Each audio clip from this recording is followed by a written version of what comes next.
What do you think of today? Yeah, it was a very successful day. It was a lot of hard work. We had a very ambitious film, but we've pulled it off. The crew worked exceptionally hard.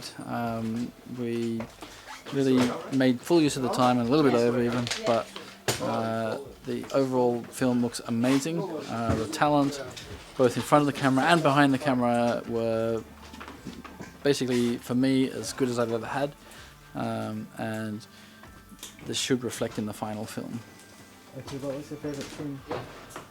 My favourite scene is obviously the scene that I thought would be the money shot, which is the daughter character coming out of the egg. It looked amazing, and just, you know, it was a tough shoot to pull off in that sense, because there's sort of 20 people involved behind the scenes just to get her up there and coming through the egg in any sort of reasonably realistic fashion. And I'm big on realism, so I wanted to make sure that, if nothing else, that shot was super creepy and amazing, and people go, wow, that's a cool movie.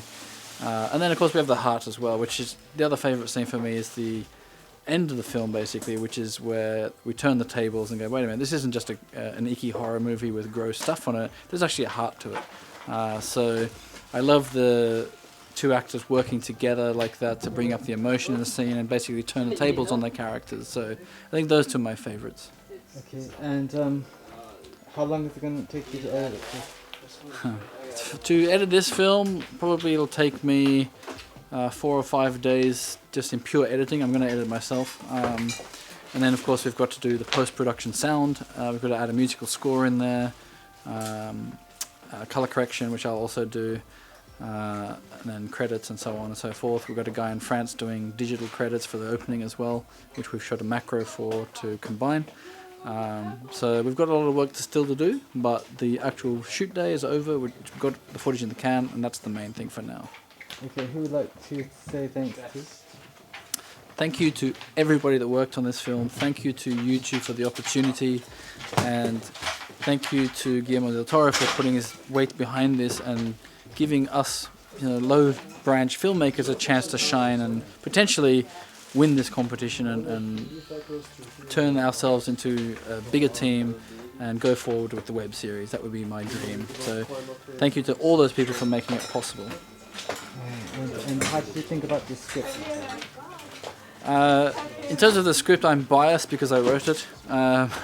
So I tried to create a script that, because of the international flavour of the competition, I didn't want to use Japanese dialogue even though we're in Japan, because we'd need to add subtitles, which I don't mind in a normal film, but in the context of a small competition on YouTube, I felt, why not make a film where if there's no dialogue, that creates a problem for the character, in that she's kind of stuck in a world where she can't say sorry. And so that was my intention with the script, is to bring something together in a very small space, like a single set basically, in a looping fashion that, you know, gives the audience a sense of, okay, we can watch this no matter where we're from in the world, without having to understand the language. The language you have in the film is this universal language of, you know, love as well as betrayal and things like that. So they're fairly universal themes, and I like to have a dark ending to most of my films. So in terms of the script, I try to write in a way that the audience is left at the end going, wow, it's not the happy ending I was expecting, or the resolution is interesting, it's not just a pat Hollywood ending.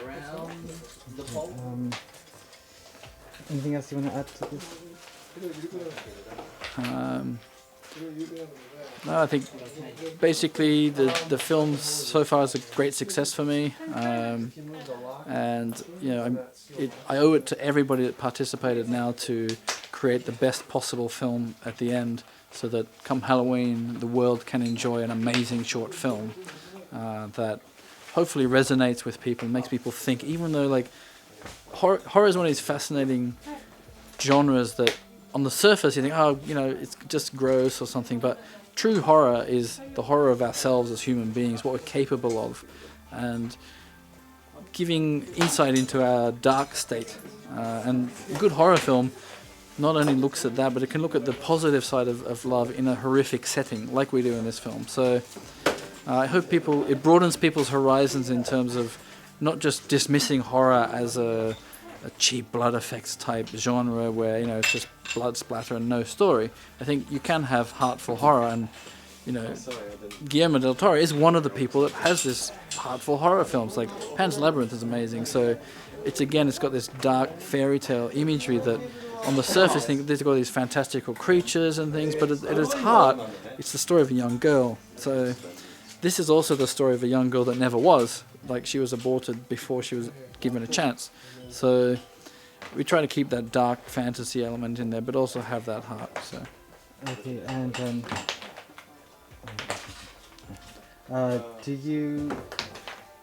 so how did you think of the script? Like, what? Past 10:30, guys. Based on the two stories. Like, Past 10:30. yeah.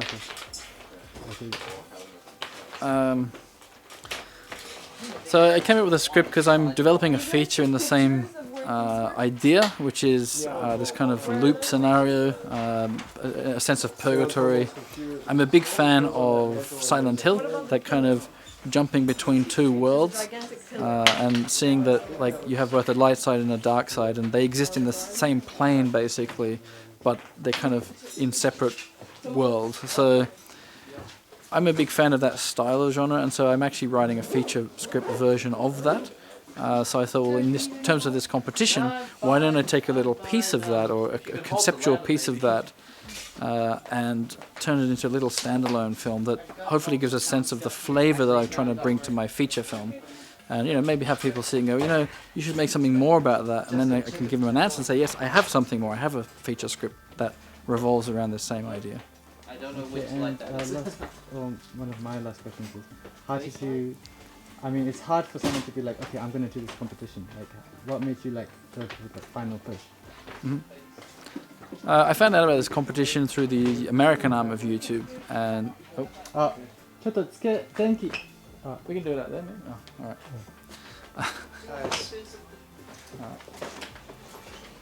Last one. Okay. I found out about this competition through the American arm of YouTube, and at the time I thought, oh, we need 10,000 subscribers to your channel to do it, and I thought, oh, I don't have 10,000, but I really wanted to make a horror film. And so through another couple of friends of mine, they'd actually showed another horror film I'd made, a Silent Hill fan film, to YouTube, and YouTube loved it and said, oh, we would like you to come in and make this horror film. And this was like 2 weeks ago from today, which is shoot day. So I thought, great, you know, this is an opportunity for me to strut my stuff basically, and show what I'm capable of. And so it was a mad scramble to, one, create a story, find actors, find crew, organize the set, think of an idea that was, you know, internally consistent, and it's been a mad scramble. But the great thing is that, you know, thanks to friends and people willing to give filmmakers a chance, I'm here today just having wrapped on the film, so I'm ecstatic basically. Thanks so much. No worries. Thank you, Tomo, for all your work. Okay, no.